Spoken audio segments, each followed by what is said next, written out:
Not often you get to see a former Secretary of State called out for his lack of tidiness. Well done, Governor. But the point is, we're talking about solutions, and I want to remind you we've asked all the guests to come up with their solution.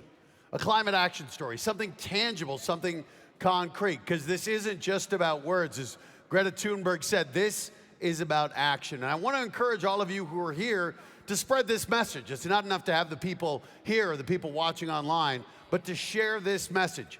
Use the hashtag climate action. Let's not make this be the first of many. Let's let this be the start of something great, the change.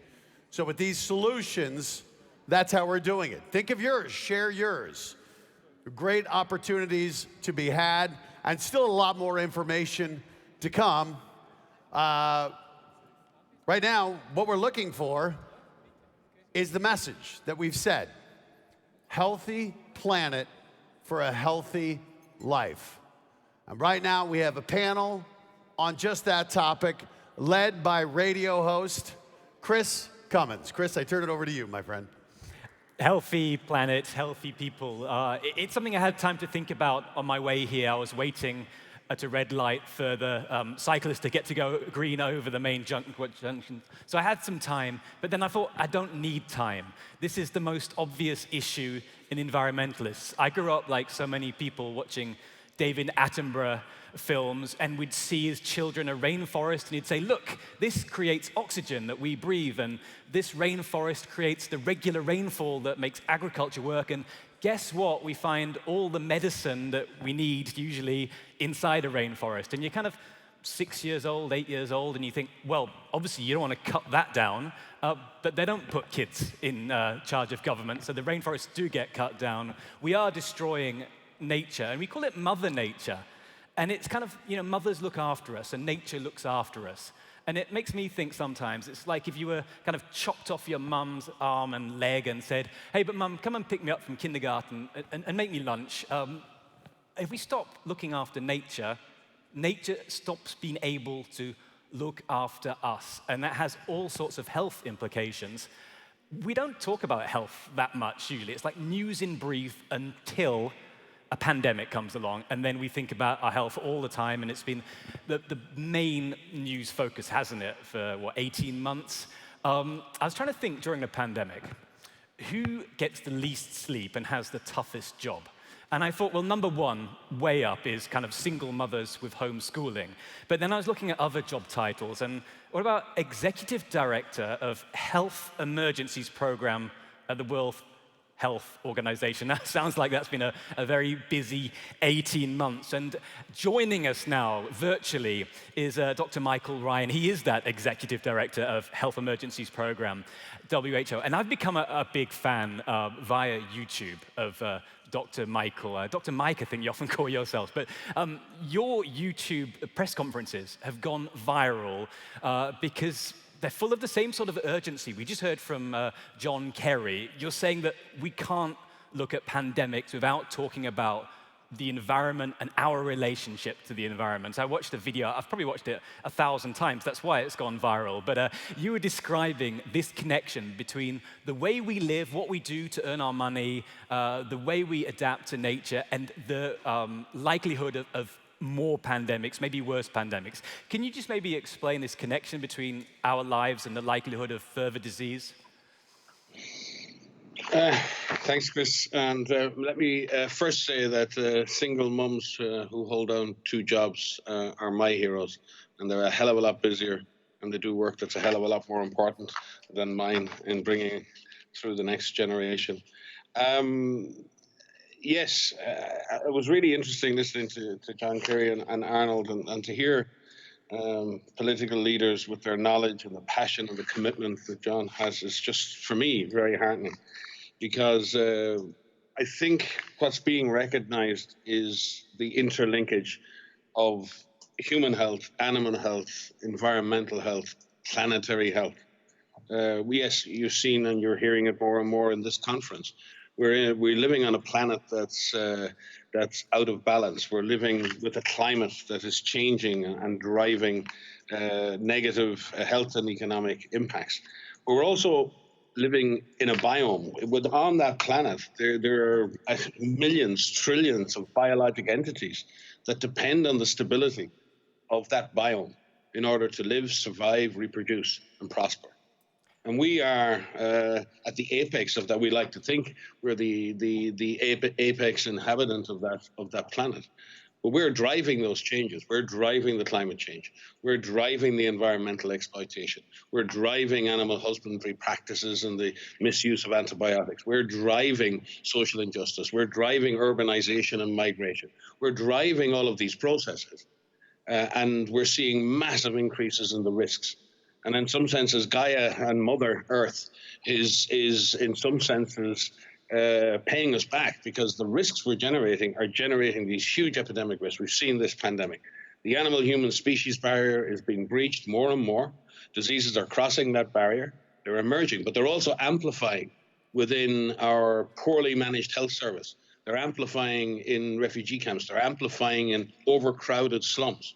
And then those diseases are propagating and disseminating around the world through our connected system. Our connectedness is become a major, major threat to us. Yet that connectedness is what allows us to do research and innovation. It allows us to operate together and collectively, but we're not using our connectedness to our advantage. It is our very connectedness that's become our Achilles heel. So all of this connection, and it's really interesting looking at the climate agenda and looking at the epidemic agenda or the pandemic agenda, what we're seeing now is this massive response to this rapidly generated crisis. It's hitting us like a tsunami and we're reacting. What we're not doing is reacting to the climate crisis, which is that slow process. The frog is boiling, but the temperature is just rising slowly. And we won't realize that it's too late until we're cooked.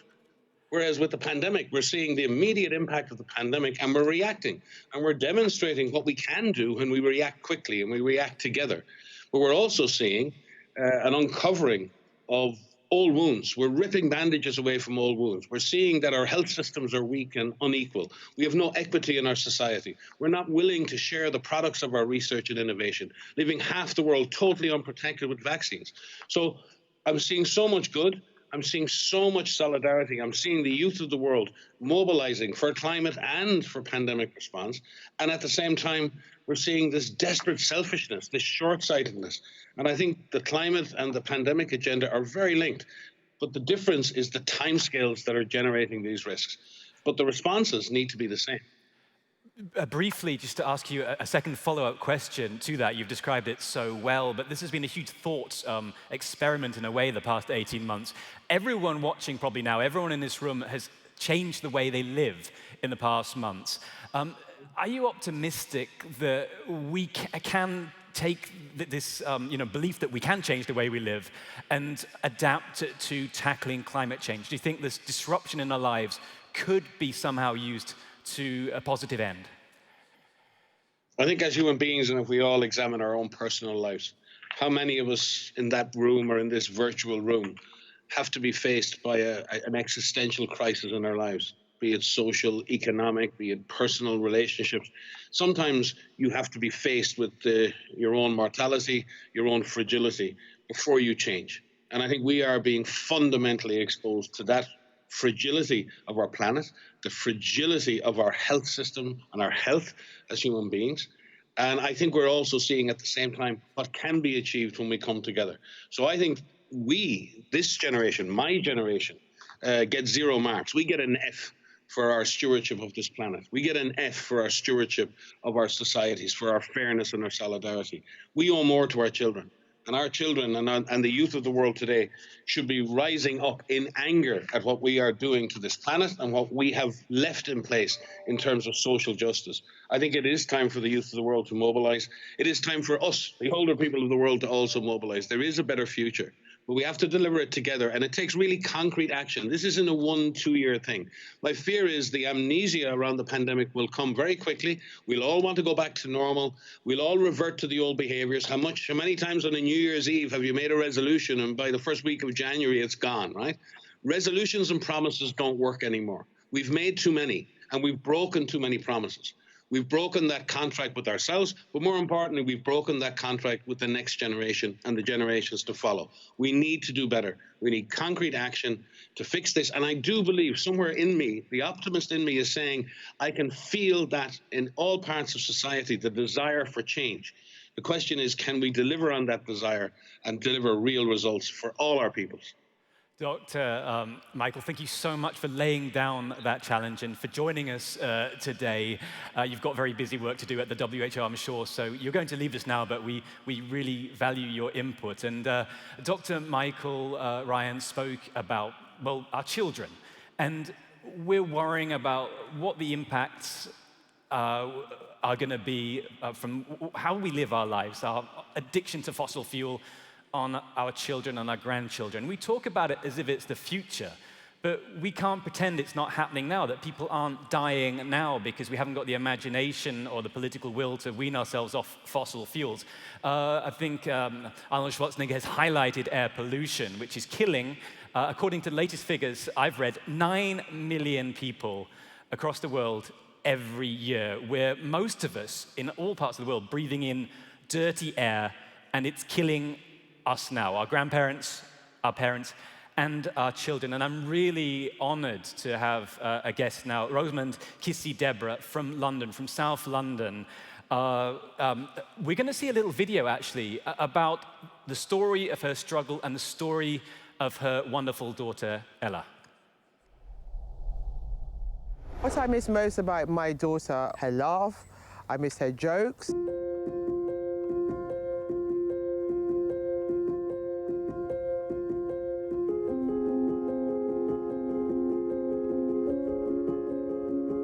The hardest part of Ella's illness was obviously her constantly fighting to breathe. And whenever she coughed, we never know whether it will be self-resolved, i.e. she could quickly go back to what she was doing, or whether it would turn into a full-blown seizure.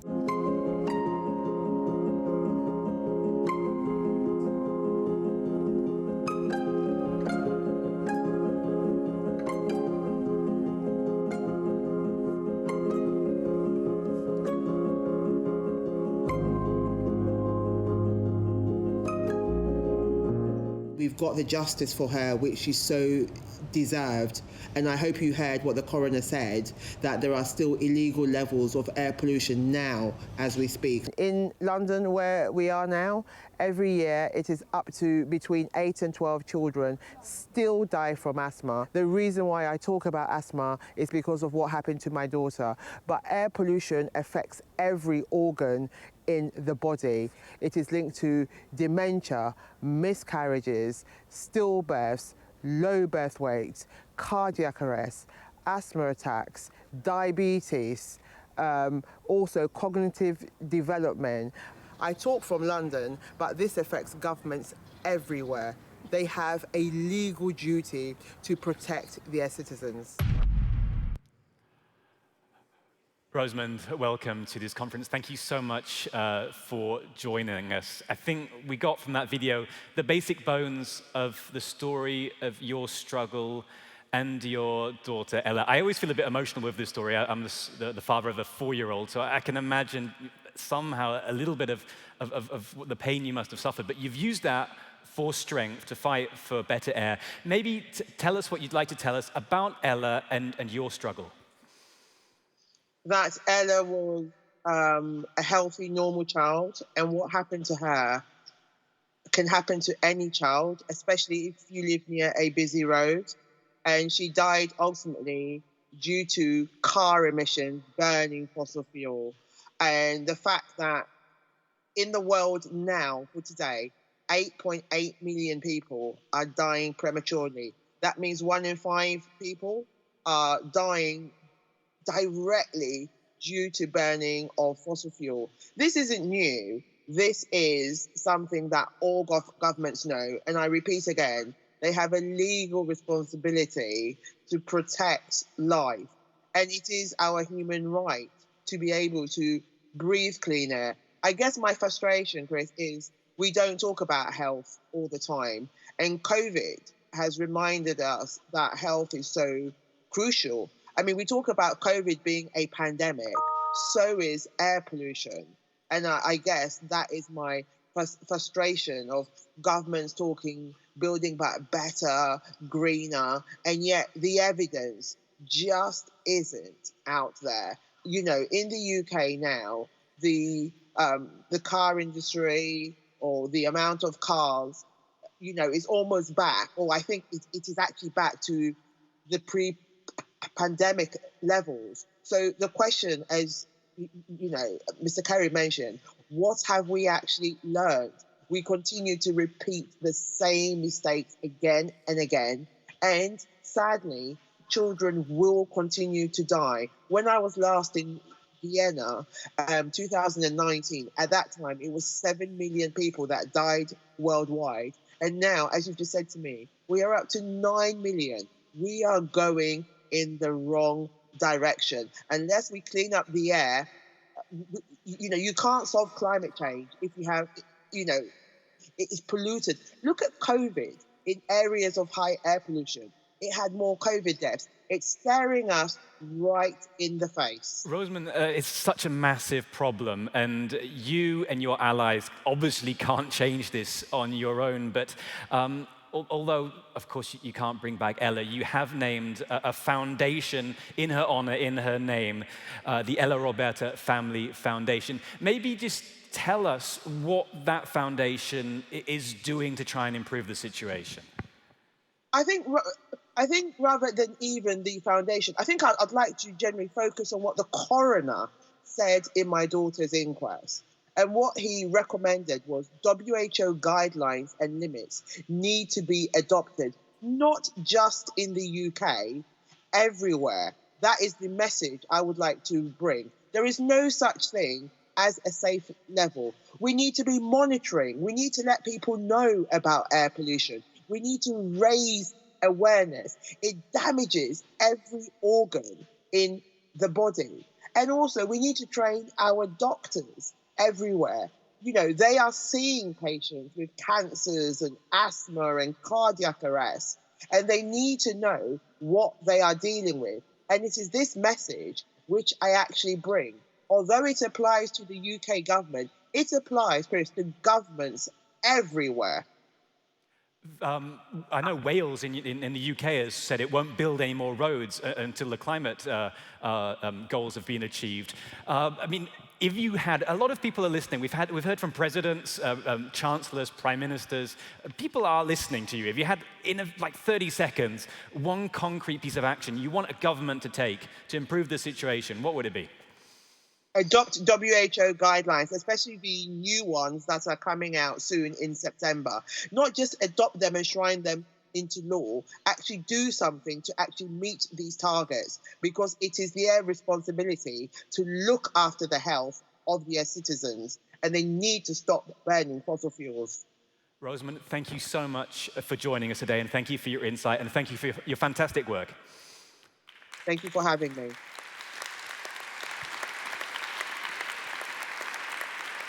So, we need goals. We need to change what's happening. We need to stop belching out toxic fumes into our cities. And, well, that's going to take a lot of change. With us in person, Maya Göppel is, well, a scientific writer, the author of The Great Mindset, and an amazing bestseller that has been on the Spiegel bestseller list, I think, well, I stopped counting at 50 weeks. It's Unsere Welt neu denken, which in my translation is Rethinking Our World. And you're also the co-founder of Scientists for Future. You say we need to change pretty much everything about the way we live, if we're going to have a wide transformation in society. Your book's quite long, but if you're going to give us a kind of a short précis of what we have to do, what would that be? Thank you, Chris. I would like to tie this answer to a few of the things that have been said. I think what we're facing, and I think it became very clear in this drift from this real urgency and this anger of too little action on the one side that we've seen, and then this real pull to say, but we have to have the positive messages. We have to know what to do so we feel self-efficacy, so that we don't get paralyzed by the messages, but we do take the messages serious. So in this bridge, I would like to position myself as a transformation scholar that has looked at those periods where you might say the old is dying, but the new has not yet quite been born. So this interim period is what really stresses our societies, what stresses us into, clinging back, talk about normality, what we've seen. So this notion of we have to restabilize, but we're looking in the rearview mirror for the answers. And this is where I think we really have to leap forward and look at the horizon. And this is why I would like to swap from building back to building forward. And to really be clear how we manifest the clarity, the accountability, and the trust, and everybody pulling in the same direction needs, from my point of view, a total overhaul about economics and how we measure it, and what is put in there as something that is counted as value creation and value degradation. But to do that systemically. So we are doing a lot of work right now with companies, with scientists to say, let's change that metric of success. It's not GDP. We've had it here before. It does not account for a lot of the things that we see both denigrating our planet and our life support systems, but also what is really valuable, and the corona crisis showed at this, system-relevant jobs, caring for each other, caring for the planet. The same with true cost accounting. How do business really perform? How do they make disclosure of both their social and their environmental impacts, positive as well as negative? They need this to be able to get the funding to invest in the transformation of their supply chains. This is why something like the EU taxonomy on accounting for what finance is leading us in the right direction or leading us back to the past is doing. And then obviously fiscal policies saying we're going to shift the tax burden from the goods, like workforce, for example, or the things that create a lot of care for others, onto the bads, overuse of resources, CO2 just being the first. And that's the kind of systemic shift that then allows for producers and consumers in a much more quickened circuit to bring out the solutions that make the new, the building forward, tangible, feelable, and believable. But without that honesty, we're not going to be able to unleash the human ingenuity we have in us because we're not seeing the problems as they are. So we're creating solutions that are not meeting the problems. And this is why honesty and accountability, from my point of view, is the most important thing right now. Maya, you have some brilliant ideas, and you also have a massive audience. Sometimes I think I've had a good idea, and I put it out for my 3 likes on Twitter. And you put out your book, and it seems everyone's read it.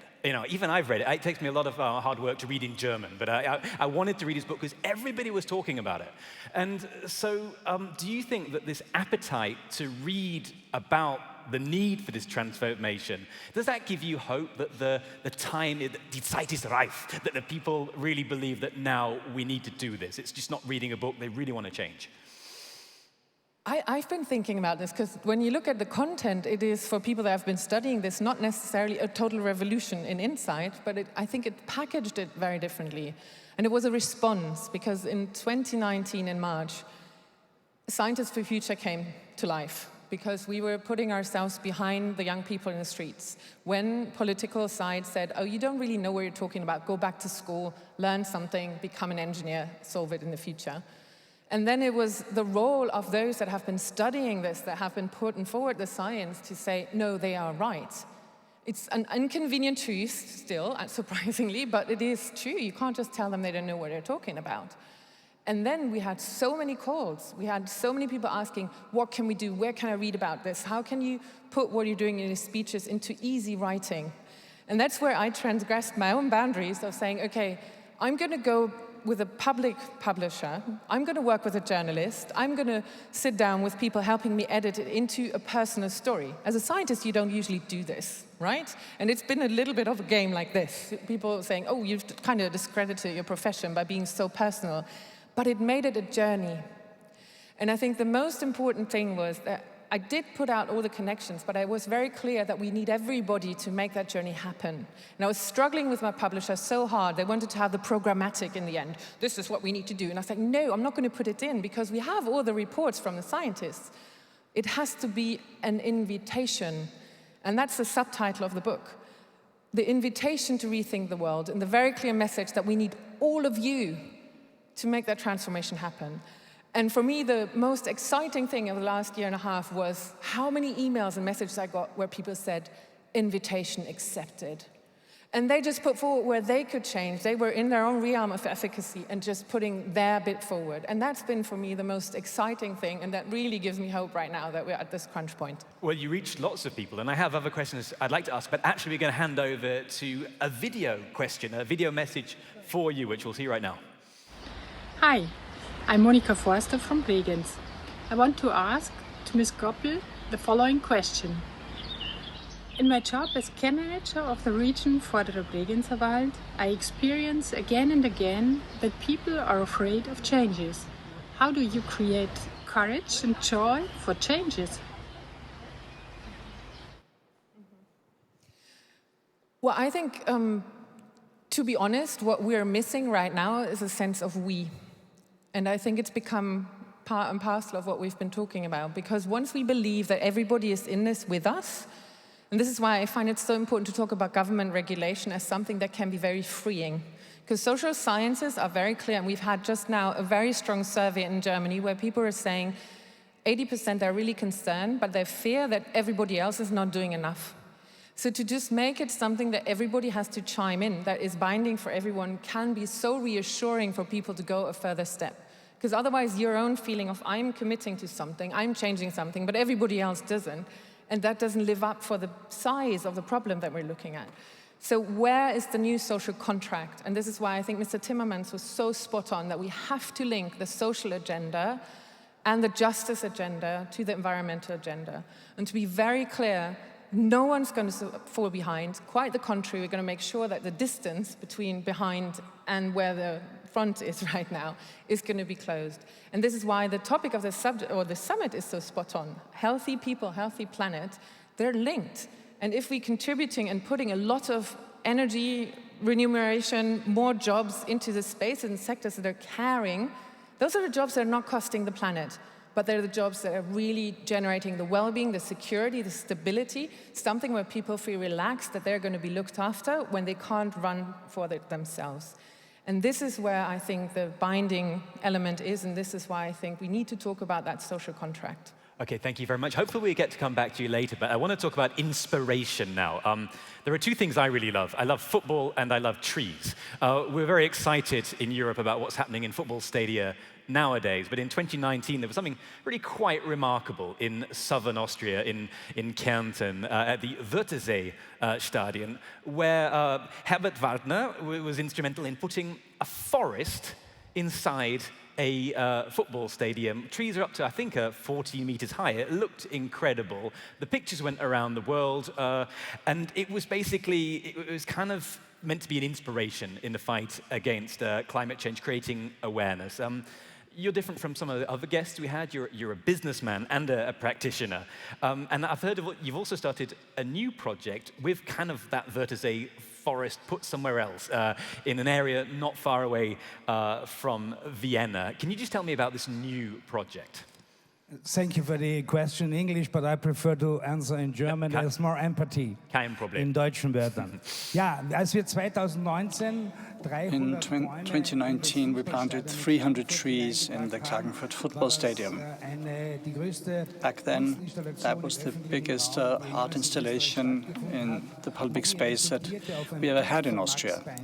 This was based on a picture of Max Paintner, a painter from Tyrol who studied art in Vienna, and his picture was called The Unbroken Attraction of Nature. So if we continue to deal with nature the way we are now, at some point we are going to have to plant trees in the stadium so that we can tell kids this is a fir tree or this is a hemlock tree. So this went around the world in more than 80 countries. We had more than 3 billion clicks. We were on the front page of The Gardener, the suburb of London, and then we thought, wow, we would like to do this for eternity. And we gave these trees a respite for 1.5 years. They are now in a wonderful horticultural region in Tulln, west of Vienna. And I would like to thank Monika Langthaler and her team, because we had been thinking for 1.5 years what symbols on science we could emit, because not everything that comes from art becomes a reality, and we wanted to ensure that. We wanted businesses, research, academia, and art to collaborate, and we wanted them to focus on 5 points. One is green living technologies, the other is sustainable building, the third point is new mobility and digitization, which is already being started by the university in the Tullnerfeld. And the fifth point, the most important point, is this eco-social coexistence. We need to focus more on doing things together. It's often polarized, rich against poor, left against right, nationals against foreigners. It is always getting worse. We're always only focusing on money and not on this. We're in this together. And this is why we want to plant a forest in the Tullnerfeld. And around it, we want to do a forest innovation park. And we want artists to come in that are dealing with the subject of forests. We are currently doing an international call for architects. We have a Norwegian, a Dutch, a Spanish, an Italian, an Austrian team. We have an international jury with Professor Carlo Baumschlager, who's here today, one of the pioneers in building with wood. Maria Haubeck, one of the most renowned landscape architects in the German-speaking countries. Vienna has a green lung. This is also due to OPEC, because the rector of the University of Agriculture and Forestry is on board. So we need to ensure that art, economy, research, we are in this together. We need to do this together. That's our idea. And I hope that we will be coming back next year and be able to present this forest innovation park. I'll come back to it later because I'm getting a bit hungry, so I want to talk about food. But for the English audience, your name is Herbert Waldner, so you're basically Herbert the Forester, which is a nominative determinism. You get into forest. It's rather wonderful. This is right. Wald is forest, and Waldner, this is the same. Like Arne, I have to be a hero, I have to be a forest hero. Herbert Waldner. We're talking a lot about what we can do, changes in our individual lives to make the planet more healthy and to make us, therefore, more healthy. And there's one thing that combines these two things. We know that vegetarian food is very good for us, and we know that vegetarian food is very good for the planet. Sometimes it's kind of presented as a sacrifice. Stop eating meat, eat vegetables, do it for the planet, as if it's something we should kind of forego. That's why I'm really delighted that Paul Iwicz, a gourmet cook, is with us, because we know that if all of us turn to a plant-based diet, we could reduce our individual carbon footprints by 30%. That's probably the biggest thing we could do in one step. But you have shown the world that it doesn't have to be a sacrifice. It can be really delicious. Just tell me, how you got involved in becoming a gourmet chef. You chose to cook and concentrate on vegetables. Was there a kind of a eureka moment when you said, this is the way I'm going to go with my career? So I will answer in German too. It's a long story. Eine lange Geschichte. Für mich war Essen. It's a long story. To me, eating has always been really important.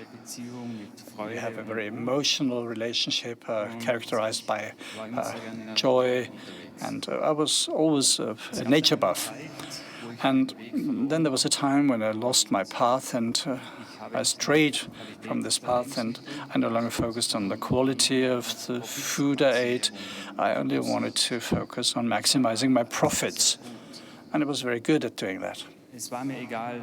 I didn't care how the food I ate was produced, where it was produced, and what the ingredients were.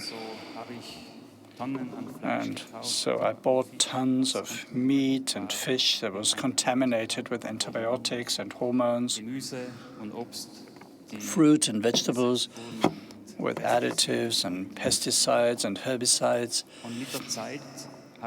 And over time, all of the toxins and poisons, poisoned my body.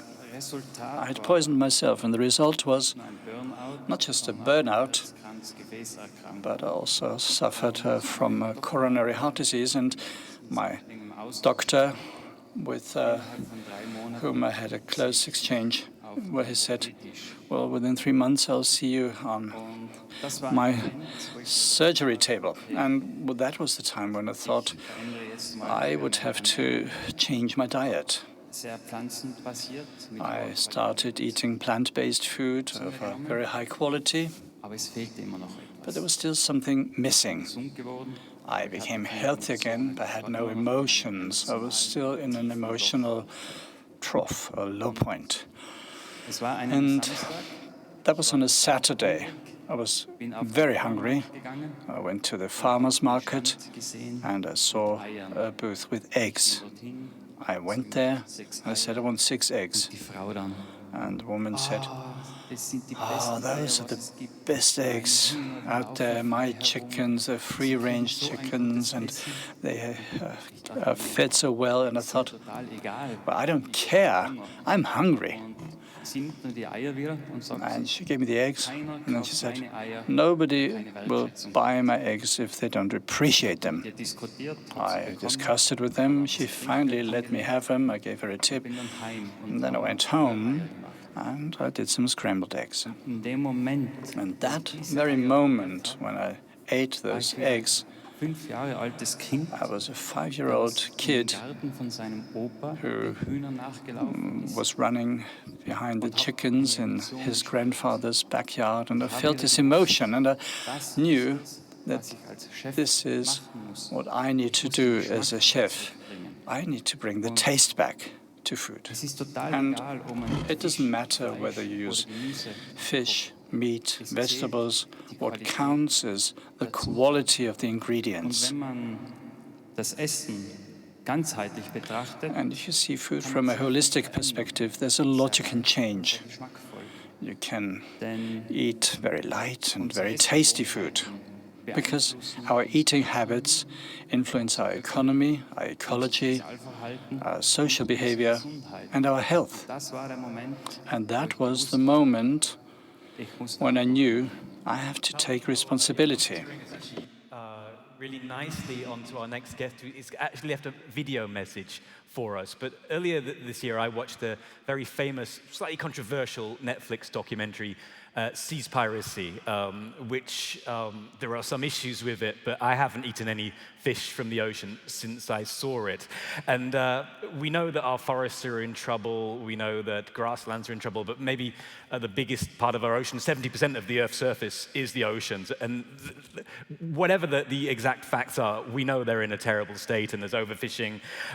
We have a message from Paul Watson, the founder of Sea Shepherd. He was, of course, one of the founding members of Greenpeace. Then he went on to create the maybe more aggressively activist Sea Shepherd organization. He's going to talk about just how in danger our oceans are. And his message is, maybe he's more in the finger wagging than the hope camp today, because he says, if we let our oceans die, we die.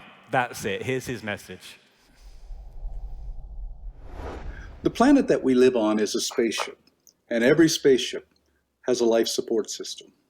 And that life support system provides us with the air we breathe, the food we eat, and regulates climate and temperature. And that life support system is run by a crew of living things, not us. We're just passengers on Spaceship Earth. We're having a wonderful time entertaining ourselves.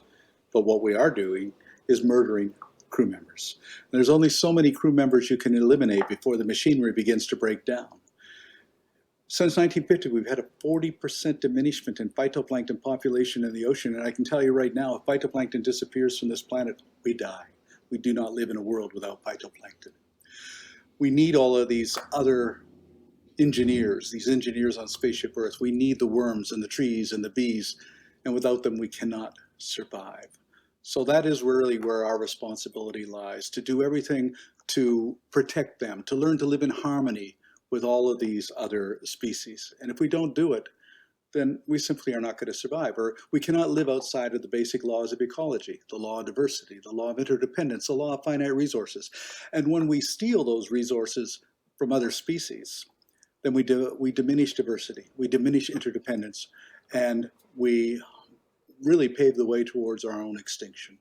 So if we don't save the ocean, we die. If the ocean dies, we all die. Thank you. A true legend of the environmental movement there, Paul Watson. We've only got like 5 minutes left, so we're going to be really quick now. Paul, you've brought a climate action thing for us. You've got I'd love to eat at your restaurant, but I want to have to make vegetarian food on my own. So you have brought something that might help me do that. Maybe not as well as you in my kitchen, but you've got a recipe book for us. You've a vegetarian cooking book. Yeah, vegetarian and vegan. Die Idee war, the idea behind this cookbook has been that we live in a day and age where we have surplus production, and in the long run this makes us poor, sick, it destroys our world. What is the contribution that I can make? We need to place a value on our food, the way we did in the past. It is with humility and gratitude towards the generation of my parents and grandparents. This is why we started asking ourselves how we can avoid food waste. We created recipes that should inspire us to use everything: leaves, roots, old bread, a wonderful soup, or turn good bread into croutons for dumplings, or use old recipes from 1880 from England, a bread soup. So we use the entire food. We don't throw anything away. That way we can at least reduce food waste, because if we consider this up close, out of all the food produced, we consume about 1/3. More than 1/3 of products are used for animal husbandry, and the remainder is thrown away.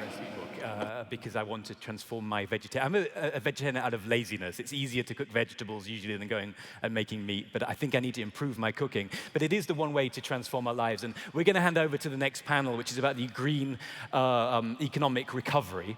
We're focusing a lot on kind of individual action, and it's going too slowly. We are probably changing for the better, but I think I've given you about 60 seconds left till we have to be off the stage. If we had to do one thing to speed up the process so it wasn't snail-like, but the pace we need, what would it be? Times of transformation are those where you put the radical questions center stage. Radical in the true meaning of going to the roots of the problems that we're looking at. And then there's 5 L's that can really steer you in every moment. You're a biological being, so where's life in the proper way for you? Where's love, the most energizing thing that we can experience? Where do you learn? What makes you laugh so it becomes fun? And what's your legacy? And this will be a good guide. Okay, Maya Göppel, Herbert Waldner, Paul Iwicz, thank you very much. Green Economic Recovery next, moderated by my colleague Barbara Buchner. Thank you all very much for your attention.